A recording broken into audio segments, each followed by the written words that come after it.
So this is Spine. It's a 2D animation software. I just looked it up, and it costs. You can download a free trial, or you can get the next version up, which is $70, and then the next version is professional, which is $300. But you can also, I saw that they do offer like package discounts for students, so that's pretty cool. So anyways, this is Spine. It's based on a skeleton type animation system. You can import images like PNGs or JPEGs and use those as the pieces for your characters. You can use any art software. Spine doesn't have a drawing program within it. It's primarily animation. I use Photoshop. It has a really cool script that I'll show you guys later for exporting. But yeah, this is Spine. Basically, you can move around with a right click. You can scroll to zoom in and out. I'm using a Wacom pen, so I unfortunately can't do that. But you can do this, and if you press this nice little handy button down here, it zooms into the perfect canvas size. All of these buttons down here at the bottom are for, you can, if you have a bone selected, you can see what your rotation and translation and scale factors are. And shear we use a little bit too, but I don't use it too much. And then you can also like turn off your bones, and you can turn off images, stuff like that. But primarily you're going to be using this create button right here, which is for creating bones. And I'll go into that a little bit later, but first I want to show you the hierarchy on the right. So this is your hierarchy, and this is where your skeleton is going to be located.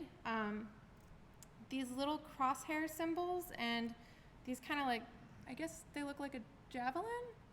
Sure, let's call them that. So these are your bones, and then below your bone is a slot, and that's this little circular icon right here. And a slot will hold your image. So that's the PNG file. Anything that you do to the bone is going to affect the image within the slot. So it's a parent-child situation. If any of you are familiar with using 3D software, I feel like you'll pick this up pretty quickly because it's got a lot of the same stuff. It's got IK tools. So this is, the constraints, and within constraints you have, you can have your IK set up. I'm not going to explain IK because I think it's a little complicated, but basically it's like a sticker, and it kind of like keeps your foot tracked to the ground. It's really good for setting up walking animations, so you can tell the foot when to stick to the ground and when to let go so that you're taking a step. IKs are really good for that. And below constraints we have draw order. So this is all of our slots that contain our images. So for example, the draw order controls, let's say I was standing like this, and your arm which is in front would be at the top of your draw order, and the arm which is in back would be at the bottom of your draw order. So anytime you can animate this, you can like have things switching in front and behind, so that's pretty cool that you can do that in Spine. Another really neat thing that Spine does is it has a thing called skins. And I really like skins because you can use it for outfits, basically. And you can also, like, let's say you had this leopard, but you wanted to create another leopard that was maybe just a different color with like slightly different eyes, slightly different ears. You could do that, and you could create a skin, and you could reuse your animation. So you wouldn't have to create twice as many animations for a second character. You could just turn on the skin, and voila, your second character is right there. Below skins are events, and you can use events for, I don't use them too much. I just recently used them in a project, and you can use them, basically it's like a little timer, and you can put in when, say, a sound effect is supposed to happen. So if your character is walking and you want a footstep to fall right on this keyframe when that foot hits the ground, you can put a little event tag in, and then that translates over to, this is the part where I don't really know how it happens, but it translates over to code, and your developer, or you as the developer, could say, okay, this is where I need to put that sound effect. And then below events are animations. So all of these different names are different animations that I have. This guy has a lot of stuff going on. This was for a project with a lot of interactive animations, so he has a lot of different things that he can do. And below animations are all of our image files. And these are the images that you're going to be bringing in from whatever drawing software that you use. Or it could be JPEGs too. It doesn't have to be PNGs. Let's see. Okay, so now that we went over all of that, I'm going to show you, this is a pretty advanced skeleton. I'm going to create a really simple one just to show you how that setup would work. So I'm going to go into my Photoshop file, and this is a simplified version of my leopard character. All of his pieces are on separate layers in the file. So using Photoshop with Spine is really helpful because there's a script that you can download, and that script will export all of your layers as individual PNGs. They're trimmed and cropped perfectly. And then it will also export a JSON, a .json file. And what the .json does, it records where all of your images are on the canvas, and then when you open up that file in Spine, it imports all the images right as they looked in Photoshop, so you don't have to spend your time. Oh, I thought there was a bug, but I go back to Flash 3. Oh yeah. Yeah. So this is really good because you don't have to spend your time reorganizing all of those images. They just come right in, which is really nice and helpful. Yeah. So on that note, it's really nice if you keep all of your layers named appropriately, and that they're really clean and organized, because these layers are going to dictate how your bones are named in Spine. And I'll show you that really quickly. So we have all of these paws, and if you were naming it, like paw, hand, different naming conventions, it might get a little messy and you might have a hard time telling what's actually going on. So keeping all of your layers named cleanly is really helpful for you later in the process. I do want to show you that I have 3 different eyes, and this is so that we can make our character blink. You can do the same thing with having multiple hand shapes, multiple feet shapes. If you wanted to do like an image sequence, like a hand-drawn image sequence, you can do that. And you would just keep those layers kind of right on top of each other where they would normally appear on the character, and then it'll just export all of that, and it'll be easy in Spine later on. Does anybody have any questions about this setup so far? No? Okay. So this is the script. This is called Photoshop to Spine. If you go online, you can type in Spine esoteric Photoshop script, anything like that, and it'll just automatically bring you to the page where you can download the script. And it's really handy. I love it. I use it all the time. So I'm going to press that right now, and this window is going to pop up. And it gives you some options. So right now, all of my layers are visible, and I am using them all, so it doesn't really matter whether this button is checked or not for ignore hidden layers. You definitely want to have right Spine JSON clicked, because that's what's going to give you your nice organization. And then it will export an images folder to wherever your Photoshop file is already located. So I'm going to hit OK. And it's going to do its job. And then here's my images folder with all of my nice trimmed PNGs. They're all set up. And then this is my .json, which doesn't really look like anything here, but it will be something cool soon. So I'm going to go back to Spine and import data. And I'm going to go find that .json. I'm going to name him Leopard Workshop. And I'm going to create a new project for this. So there he is. It imported all of those PNGs in the perfect order, so he's all set up.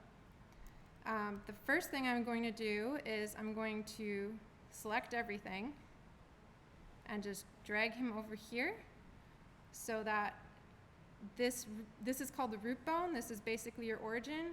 I like to have it at the base, right at the middle of the character, and that will help you when you're placing your character in your environment. You can set it up a different way if you need it to be, but this is usually how we do it, at least at my studio. And then underneath the root bone, you will see all of our images were imported with these like under slots. So you'll always have, it will always go bone, slot, image. They just kind of all go together. Right now we don't have any bones because we didn't create the skeleton yet, but we will soon. Before I start making my bones, I'm going to combine all of my eye shapes. So under this eye left, I'm going to drag eye left blink and eye left closed. And what that does is, in a slot, only one image can be visible at a time. So this is really cool because now you can cycle through him blinking and you don't have to worry about turning off this eye shape and then turning on another one. They're just all there. It also keeps it nice and organized, which I really like. And then I'm going to do the same thing with eye right. And it's the same thing, where we have a nice little blinking setup right now. And then I'm going to delete these extra slots because I don't need them anymore. And that would work the same way if you wanted to have different hand shapes, different feet, different, even different like hats that you want to put on your character, anything like that. So now that we have all the images here, we can start making a skeleton. And there's multiple ways to build your skeleton. Everybody has their own method. So, what I'm showing you is an example, but you can definitely come up with your own system that works best for you. What I like to do is build from, if I have a bipedal character, I guess he would walk on all fours. But in this case, he's walking on just his feet, his back feet. So I'm going to create his torso bone first. And before I do that, there's a neat trick where you can hit Command and select the image, and then you can drag your bone, and you can watch right here, this bone that's highlighted, that's the bone that I'm creating. But it was instantly renamed to body because it could see that that's what I wanted to create that bone for. So hitting Command pairs the image to the bone for you. You don't have to go back and drag things around or type it in manually. It's a nice little shortcut. And then I'm just gonna kind of keep making more bones. So from this, I want my body bone to be the parent for my arm bone. And what that means is anytime I move the body, the arm will move with it. The arm will then be the parent bone for the hand. So anytime you move the arm, the hand's gonna move with it. It's just kind of like a hierarchy system. So from that body, I forgot to hold Command. There, and then there. And from the arm, I'm gonna make the paw. And then I'm gonna go back and click on that body bone again and make the left arm bone. And then make the paw left bone. And I'm gonna repeat it again for the head. So this gets a little repetitive, but maybe it'll make sense because I'm doing it so many times. From the head, I'm going to pair the right ear. I'm going to go back to the head and pair the left ear. Back to the head again, and whiskers.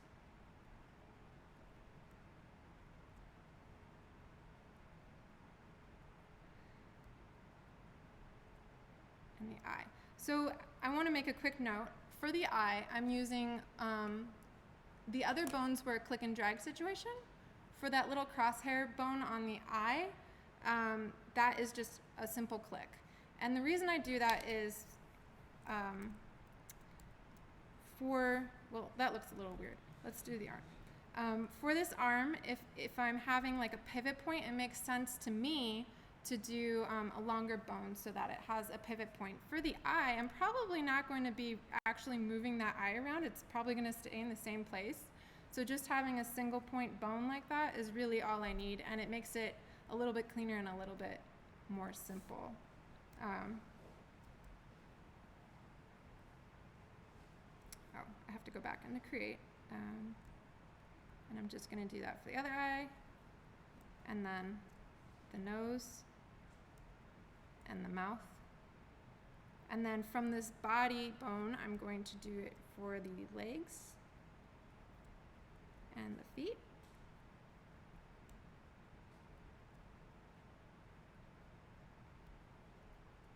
And again, I'm pressing Command and clicking those images before I drag the bone so that they are all paired. And then one last one for the tail. So before we get going, oh, and by the way, the hotkey I'm using to get out of create mode and just go back to regular setup mode is V. And then C is rotate, and X is scale. If you click anywhere but on these two little handlebars right here, it's going to scale evenly. If I click here, it's going to scale in that direction. Here, it's going to scale that direction. And then V is basically translate, so you can move things around like that. And you'll see that like his eyes and his ears are now parented to his head, so if I move his head, everything moves with it. Everything's going to move with the body. And all of that stuff is all set up. Are there any questions about that? Yeah.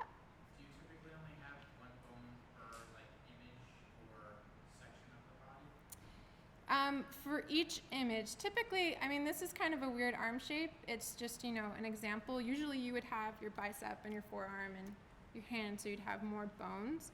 Another neat thing is that spine does meshes. So if you're creating a mesh, you'd have more bones, and I can show you that later what that looks like. It's a little different, but typically you'd have just one bone per image. But there's so many different things that you can animate that I'm not gonna say that's like an end-all answer. So yeah, that's our character. We have him all set up. I'm not gonna set him up with IKs because that's just craziness for right now. I am in setup mode. You can see that up in the corner. And I'm gonna click this, and now I'm in animation mode. You can see the timeline on the bottom.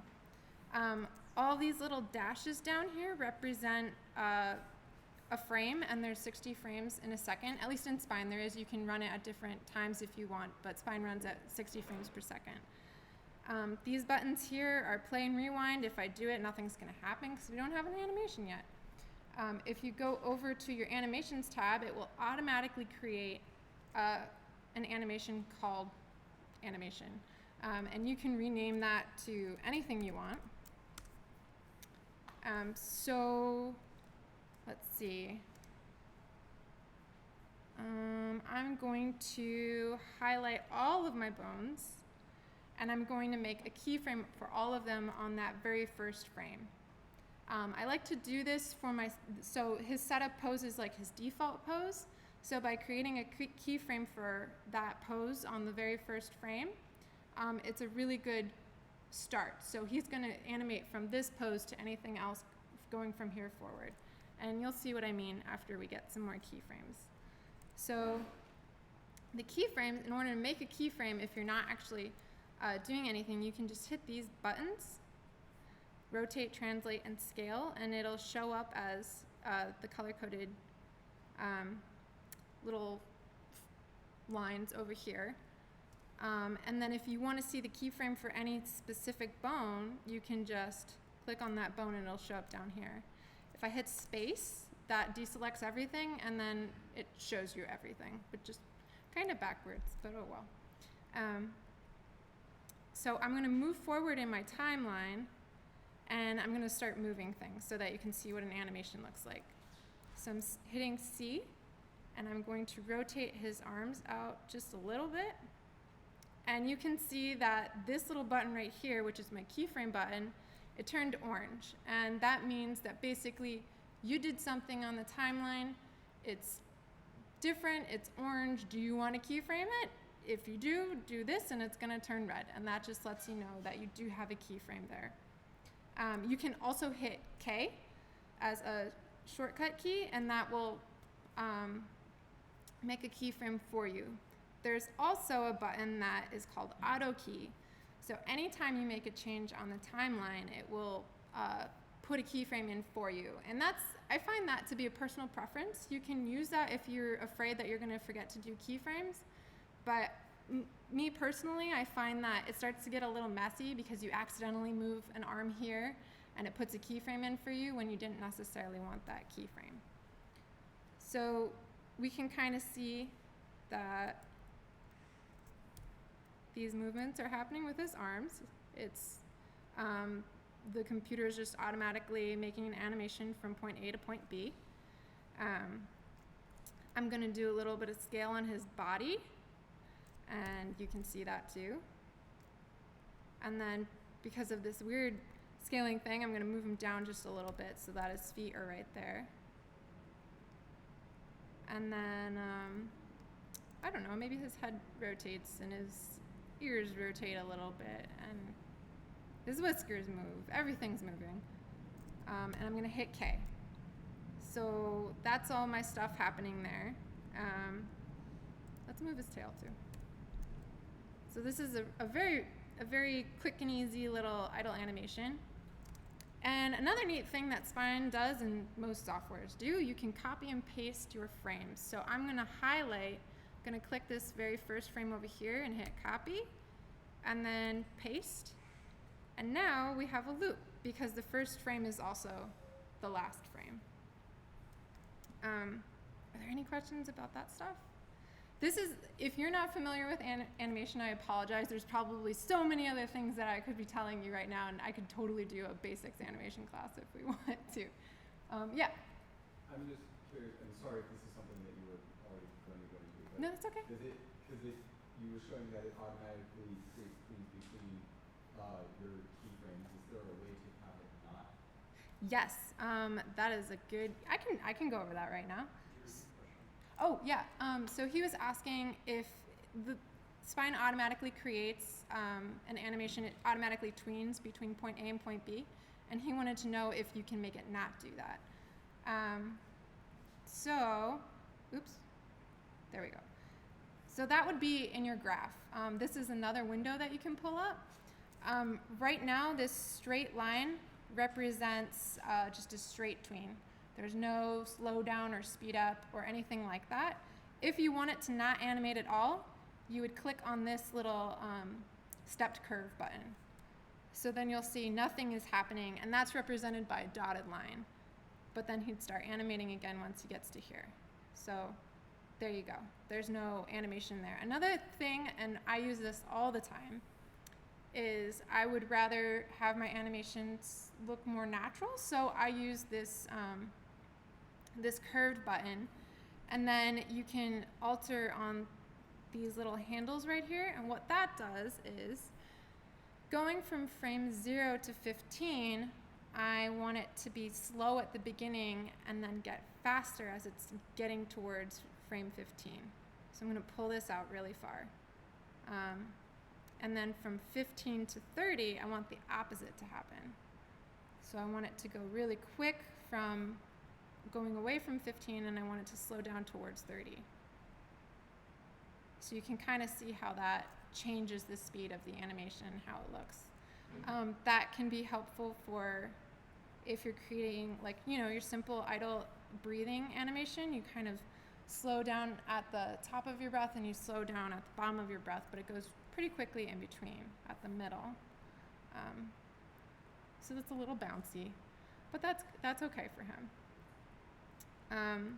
So yeah, I know I just covered a bunch of stuff as far as animation goes, but once you get into it and you start doing it hands-on, it becomes a little more fun and you can actually see what you're doing.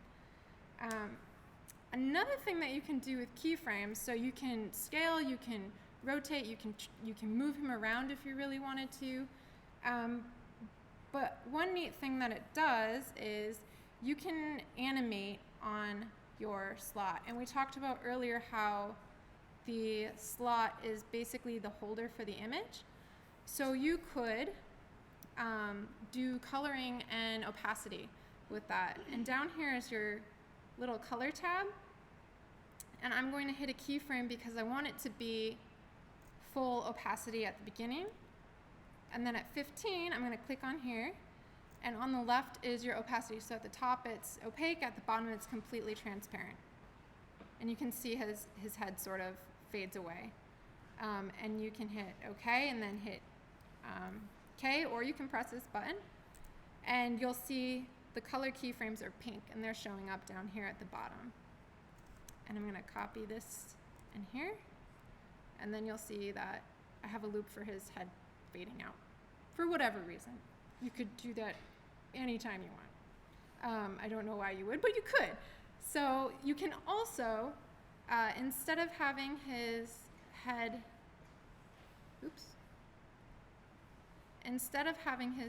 disappear, maybe I want him to get really angry. So it's going to turn red instead. So you can tint his head any color you want, which is pretty cool. I discovered the other day that putting, dark blue on top of yellow actually makes black. I don't know why or how, but it does. So that's pretty cool. This makes it, a little bit more green, but you can play around with that tinting until you find something that works for you. Any questions about that stuff? Kind of makes sense? Let's see. I think that covers it for our basic stuff. I'm going to hop back into my more advanced file, but I'm going to save this first in case we want to go back to it.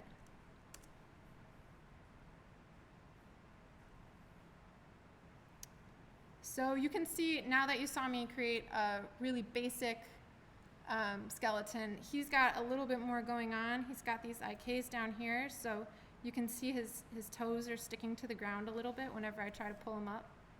And it's the same thing with, rotating. He's got a neat thing on his tail happening, which I was telling you about with multiple bones per image. So I set up his tail for a mesh. And what a mesh does is, this is what a mesh looks like, this little icon right here. And you can see these are all different points along the mesh, and you can set that up. You can create more points, and then you can create bones, and you can paint those weights so that they match with the bones. Again, if you did 3D, this might make a little bit more sense to you. As a 2D animator or someone coming into animation fresh, this makes no sense whatsoever. And that's okay, because you just kind of play around with it, and it does make sense. And also, when you are painting weights, it does do it automatically for you. So that's kind of cool. You don't really have to know what you're doing.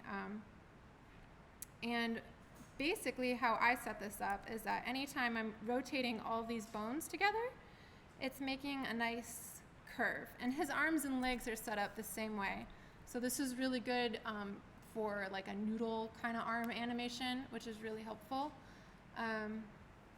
And the only thing to note there is that I do use a straight, you want your image to be as straight as possible, because you want that to be like your T-pose, and then from there it's moving around however you want.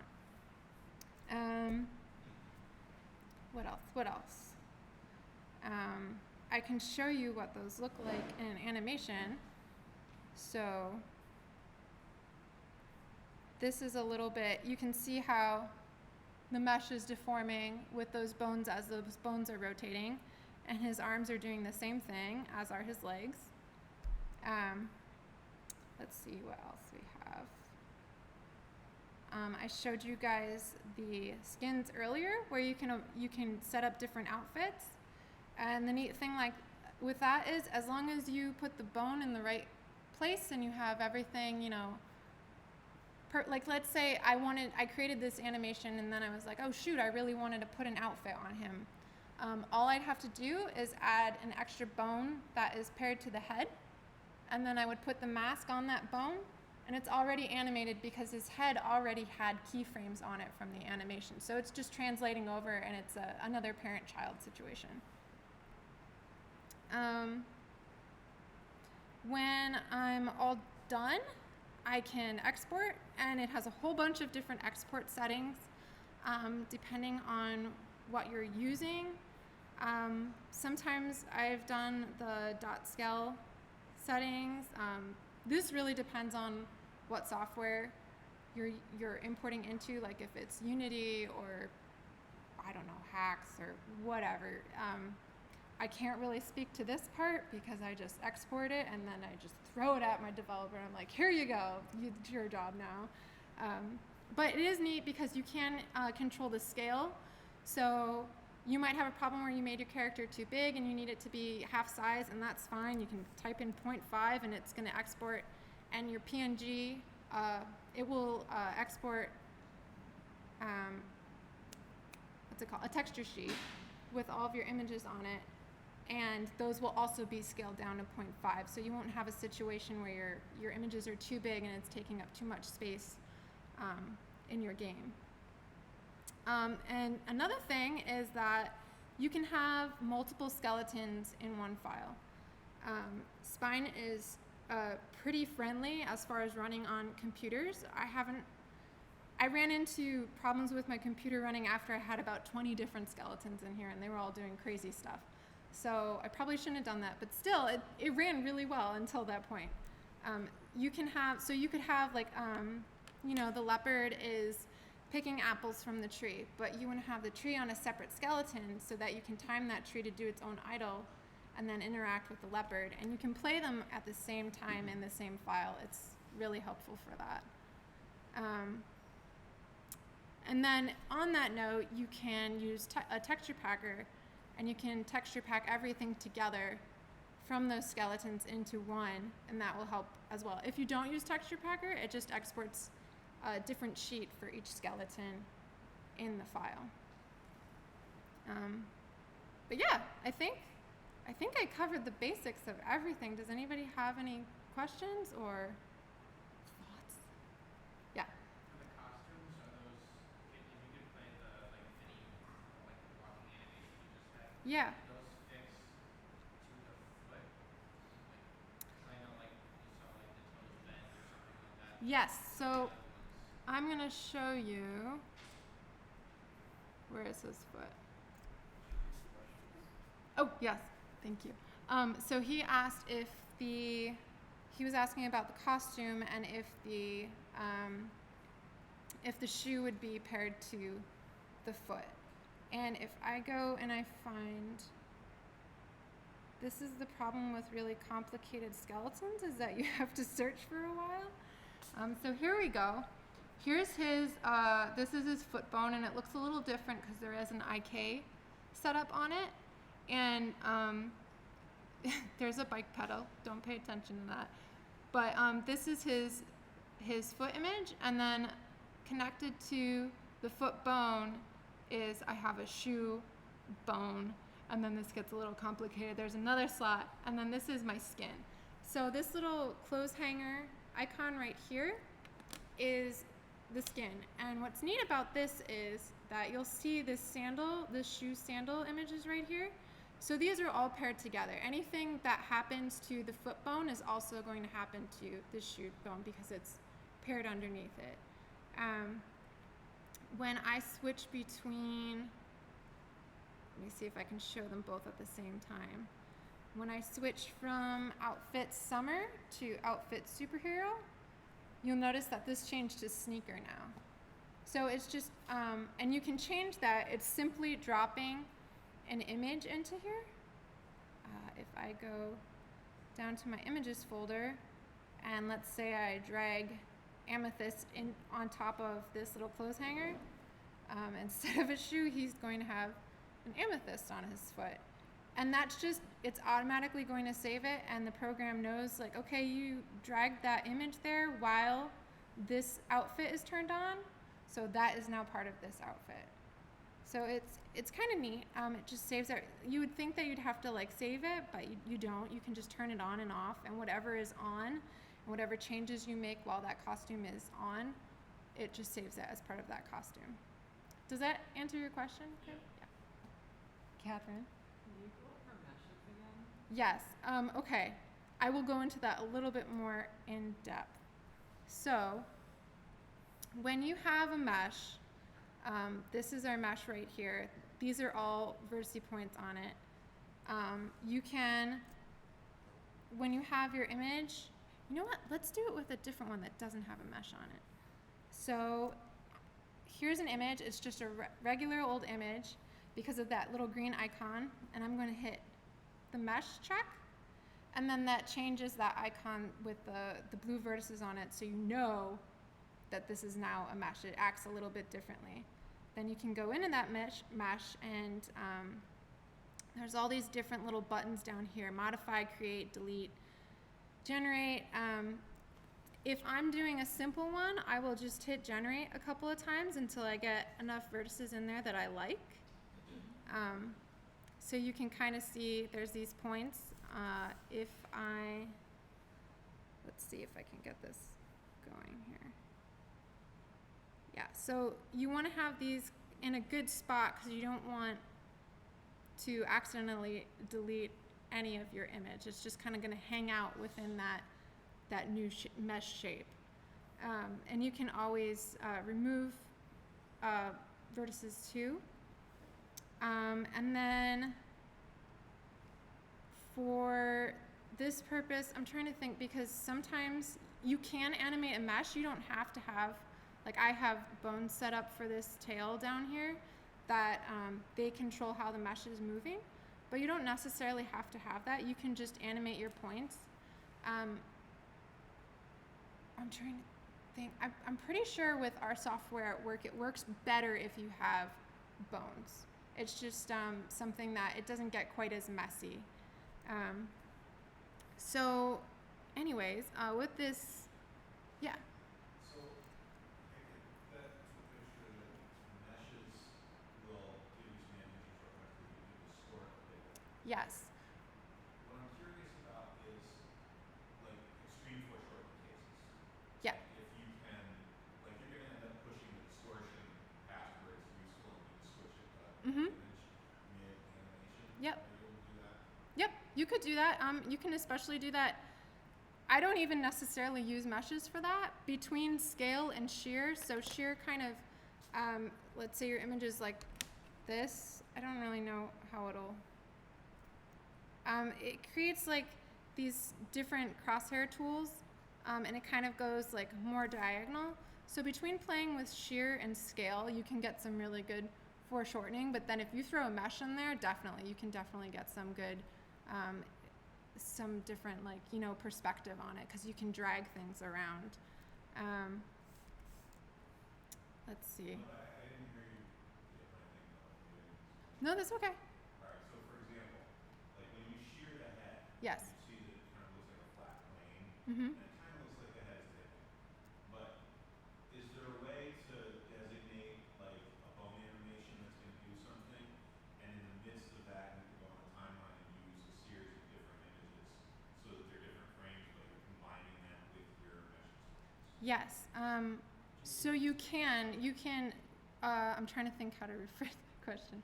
So he's asking if we can, you know, have your animation, but then switch to a different image. Is that what you're saying? Or Because for certain 3D effects or certain movements, it would be nice to be able to resort to frame by frame. yes, actually, I should have shown you a frame-by-frame example earlier. I'm totally getting away from the mesh thing for Catherine, which I'll get back to. But let's see, idle. There it is. For when he blinks, you'll see I'm switching between his eye shapes right now. So you can see which ones are turned on over here under eye right. So it just goes from there to there to there. And all I did was just keyframe it. And of course, that's the simplest example of that. But you could say have different arm shapes, like, you know, if he's Yeah. doing you can tie any, that rotation to a movement. yep, you can definitely do that. You could be moving it and also switching out different arm shapes. Like, let's say that you wanted to have a water splash in here, but that's pretty hard to create without drawing it frame by frame. You can just import that PNG sequence and just the same thing with the slots. It would just be like tagging through the animation and just changing it. So yeah, back to the mesh, which are kind of crazy and weird. You can do so many different things with the mesh that I have not even tried.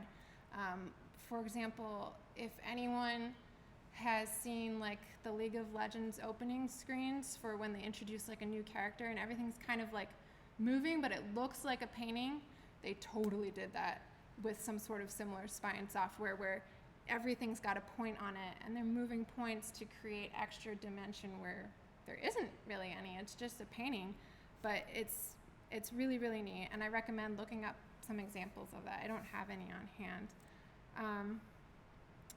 So back to here, if this isn't like, you know, this has all of your different points on it, but you'll see this one, if I go and I click on weights, this has been paired, so I have all of my different, I created a whole bunch of different bones for this tail. So after I have my main tail bone, but then I have a whole bunch of bones after that.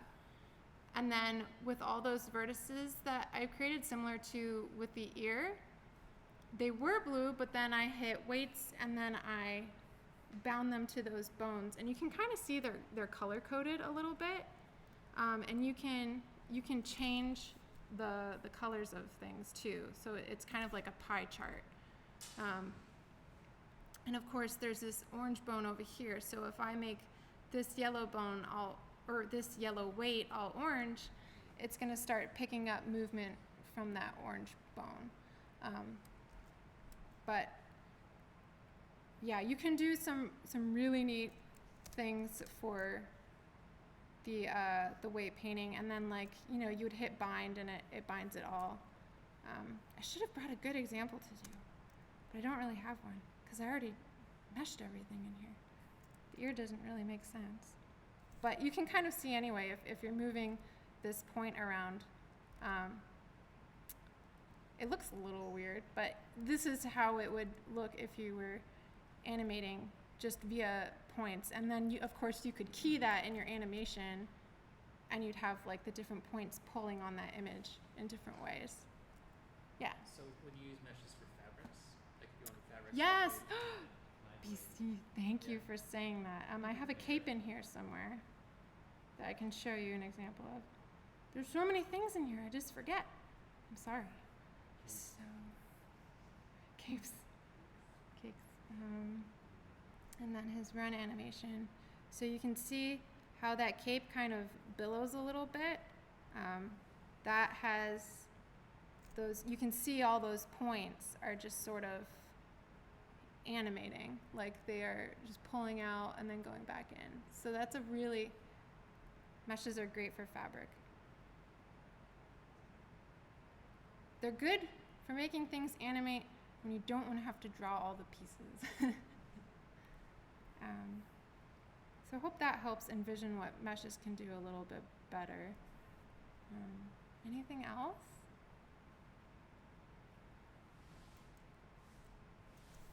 Yay. Yeah, I mean, if you have any other questions, I'm like on Discord all day, really. So just like hit up the Rock Game Dev Discord channel, and I'll answer any questions. I could probably find like you know, when you download Spine, there's really good example files that they give you, and they actually give you a lot of example files to play around with. They give you one of like a kid space boy, and they give you one of like the kid sitting on a dragon or a dinosaur rather. It's kind of the same thing. Anyway, without wings. But and the dinosaur's got like a really cool mesh on it, so you can see how all of that stuff works. It's really, they're great. I love Esoteric. Anytime you post on their forum, they're extremely active. So if you post a question, they'll reply to you within like a couple hours. and they're super helpful. Yeah, I just can't say enough good things about Spine. It's a really great program, and Esoteric's really helpful with it. And they also have really great tutorial videos, which is awesome because, you know, I gave you a taste of it, but now you can go back and watch that video and step through it and see how they're actually doing everything. Oh, you can also do masking in Spine. That's pretty cool. So if you have someone jumping through a portal, you can have them disappear. I forgot to mention that one. But it's neat. Wow! Wow, Spine! It's really cool. No other questions? All right. Thank you, Noelle. Yeah. Appreciate it.